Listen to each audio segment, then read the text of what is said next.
Perbuatan apakah yang menyebabkan manusia itu tulisan pahalanya dihapus kembali?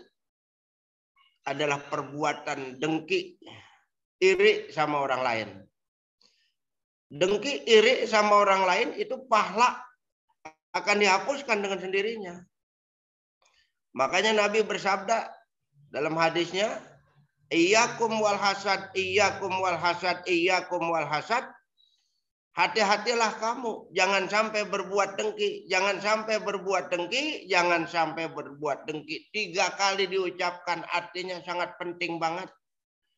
Itu pesan dari Rasul, jangan sampai umatnya ini berbuat dengki. Fa innal hasada ta'kulul hasanat, maka sesungguhnya sifat dengki itu akan memakan, ya akan memakan pahalanya, akan menghapuskan pahalanya. Jadi fa innal hasada ta'kulul hasanat.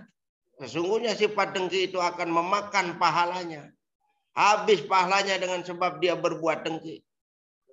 Kama ta'kulun narul hatobal yabisa, sebagaimana api makan kayu bakar. Kayu bakar meskipun banyak banget, ditajugin ada berapa tajuk, namun di dalamnya terdapat sifat, ada api di dalamnya terdapat api yang menyala-nyala. Cepat atau lambat akan habis. Begitu juga pahala manusia yang telah ditulis di bukunya, namun dia punya sifat dengki yang dipelihara. Cepat atau lambat pahalanya akan habis, dihapus dengan sebab dia berbuat dengki. Oleh karena itu hati-hatilah kepada kita semua, jangan sampai kita memiliki sifat dengki, jangan sampai kita memiliki sifat dengki, sebab sangat berbahaya, akan menghabiskan pahala kita yang sudah ditulis menjadi error. Mudah-mudahan kita akan dapat menjauhkan sifat dengki tersebut. Amin. Amin ya rabbal alamin. Baik. Yang berikutnya adalah fal yanzuril insanu mimma khuliq, maka hendaklah manusia itu berpikir, melihat, nazra iktibarin, penglihatan yang mengambil iktibar. Mimma khuliq, dari apa dia diciptakan, min ayyi syai'in, dari sesuatu apakah dia diciptakan. Hendaklah manusia itu berpikir, melihat dari apa itu manusia diciptakan. Kita lihat, khuliqa mimma indapik, manusia itu diciptakan dari air yang keluarnya memancar. Zi'in dipakin minar rajuli wal mar'ati fi rahimiha, yang mempunyai semprotan yang keras yang keluarnya dari orang laki dan perempuan masuk ke dalam rahimnya. Itu manusia diciptakan semacam itu. Hubungan yang baik suami istri, kerjasama yang baik, detiknya bersamaan, keluar air spermanya detiknya bersamaan, masuk ke dalam rahim. Rahim dalam keadaan subur, rahim dalam keadaan terbuka. Dari sebab itulah manusia Allah ciptakan dari air sperma yang keluarnya memancar, yang keluarnya dari orang laki atau suami dari tulang sulbi, dan dari perempuan adalah dari tulang taroib. Yakhruju min baini sulbi wat taroib, yang keluarnya itu dari antara tulang sulbi lirrajuli, bagi orang laki-laki, dari tulang sulbi itu tulang belakang, gudang air sperma, dari situ keluarnya. Wat taroib, dan tulang at-taroib, tulang dada, lil mar'ati, bagi wanita, bagi istri. Wa hiya idhamus sadri, dan yaitu tulang yang terbesar yang ada di dada, namanya tulang taroib. Dari situlah ya Allah ciptakan manusia, sebab-sebabnya perpaduan sperma keluarnya bersamaan masuk ke dalam rahim, kemudian dari nol itu masuk ke dalam rahim, air spermanya 40 hari berubah jadi beku, 40 hari lagi jadi darah, 40 hari lagi jadi tulang, 40 hari lagi jadi daging. dan seterusnya dalam surah Al-Mu'minun itu dijelaskan. Ya mudah-mudahan kita semuanya telah diciptakan sebagai orang yang sempurna, cukup akal, pikiran, dan lain sebagainya. Amin.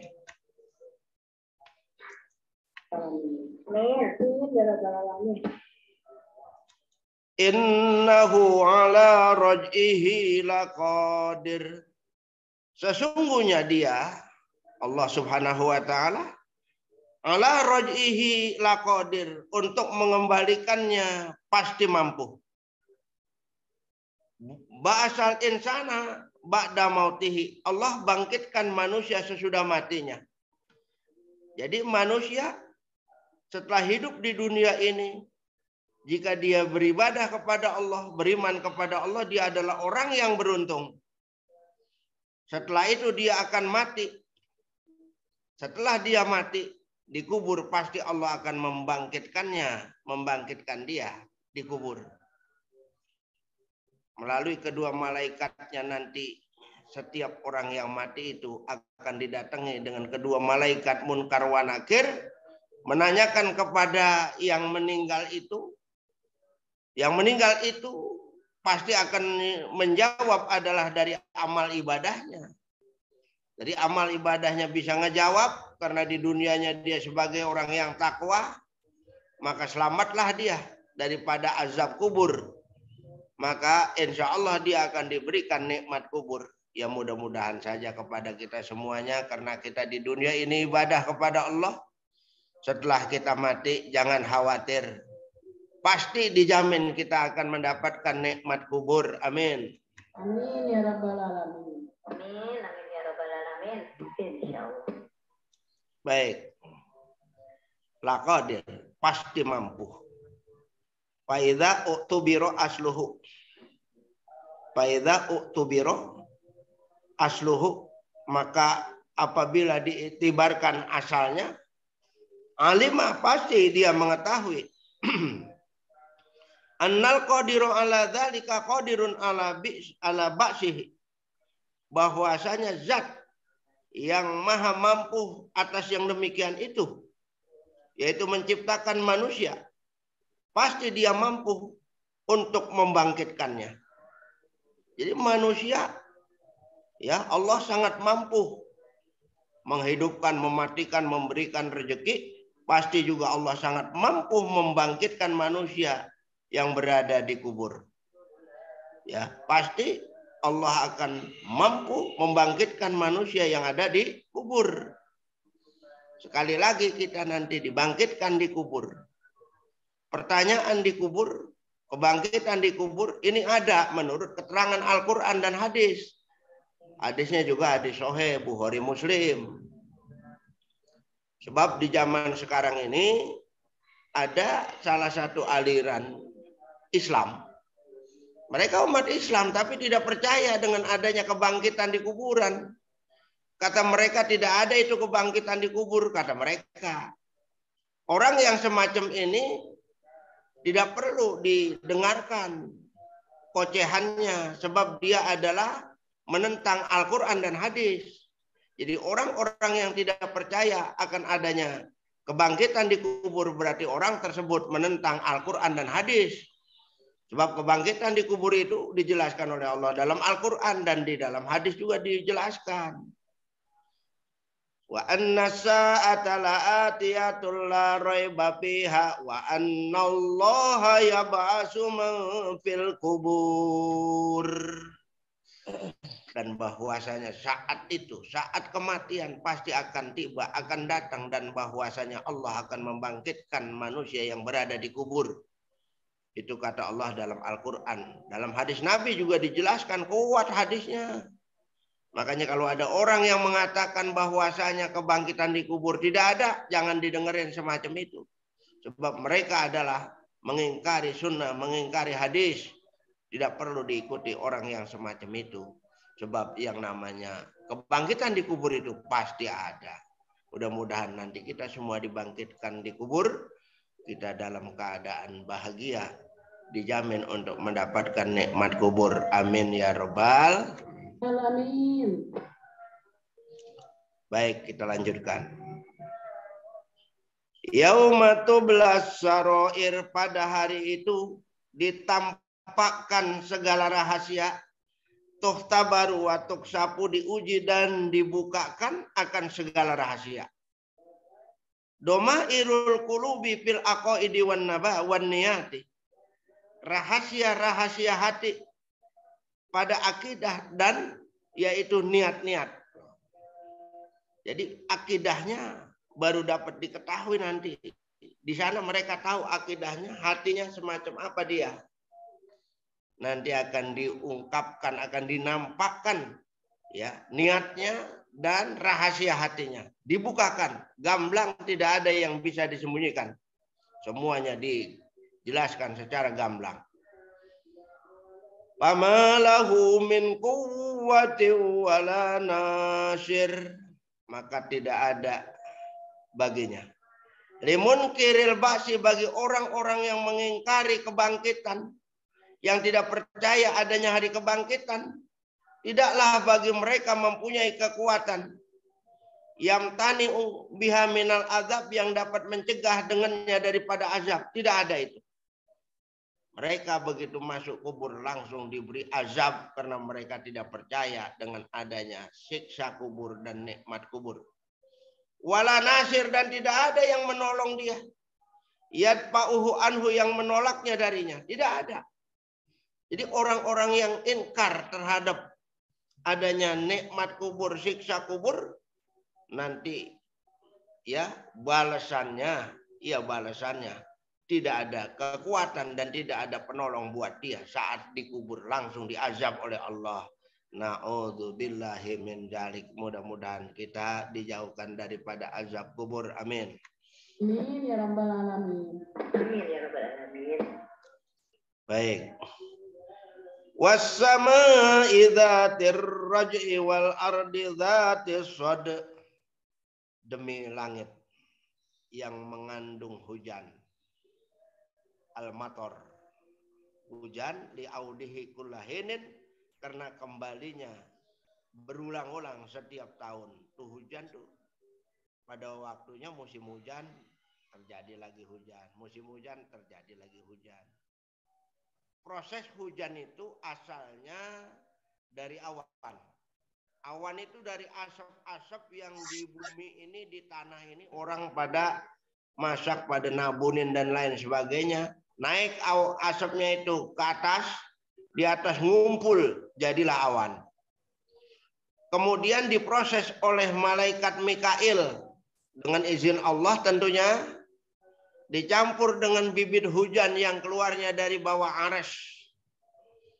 Ya, diproses awan tersebut dengan bibit hujan, jadilah siap untuk diturunkan itu air hujan. Diletakkan ya di setiap penjuru. Datang angin besar, kemudian hujan itu turunnya adalah rintikannya kecil-kecil. Itu semacam itu prosesnya. Memang air-air juga kalau nggak diproses keluarnya mungkin besarnya seperti gentong, kuprak. Benjol bisa itu manusia kalau demikian keadaannya. Tapi keluarnya sedikit-sedikit. Seperti air di ayak itu kecil-kecil. Kelamaan memang jadi banyak. Nah, itu urusan malaikat Mikail yang apa? Yang memprosesnya dan yang menurunkannya dengan izin Allah tentunya. Jadi hujan itu ada musimnya, ada musim hujan, ada musim panas. Kalau di kita ini sekarang masih musim hujan, buntutnya bentar lagi datang musim panas. Karena itu kita sebagai hamba Allah, kita terima saja datang musim hujan, kita terima, datang musim panas, kita terima. Itu adalah orang yang pandai bersyukur kepada Allah. Amin. Amin.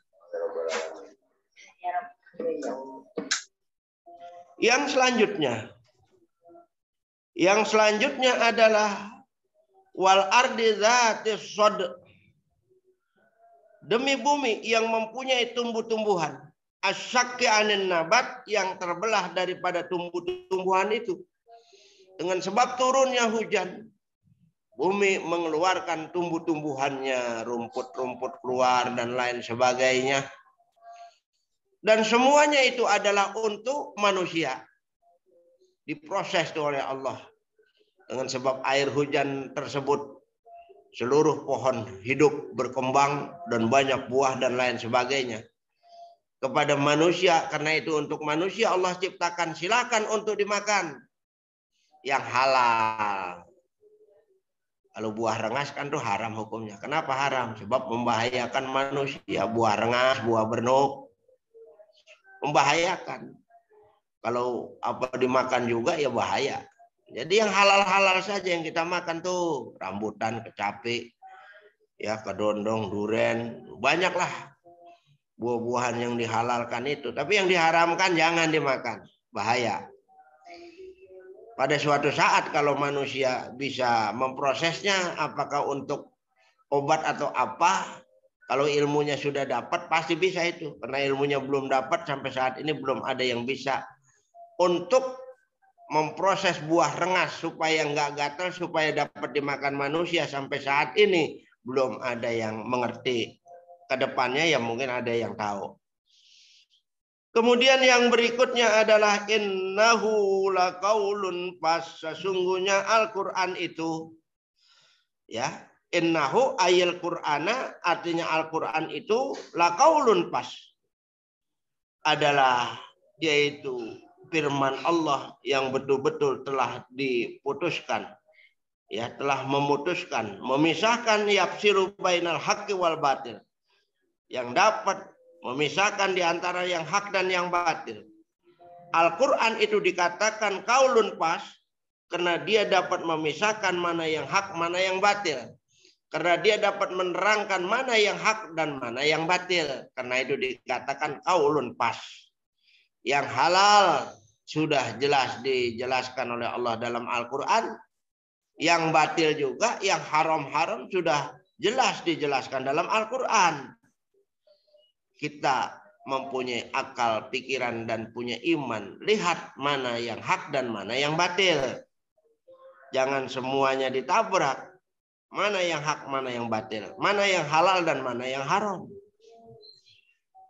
Wa ma huwa bil haz, dan tidaklah Al-Quran itu senda gurau bil laibi wal batil, dengan permainan dan kebatilan. Jadi Al-Quran bukan mainan, Al-Quran bukan senda gurau. Dia adalah yang sebenarnya, itu Al-Quran.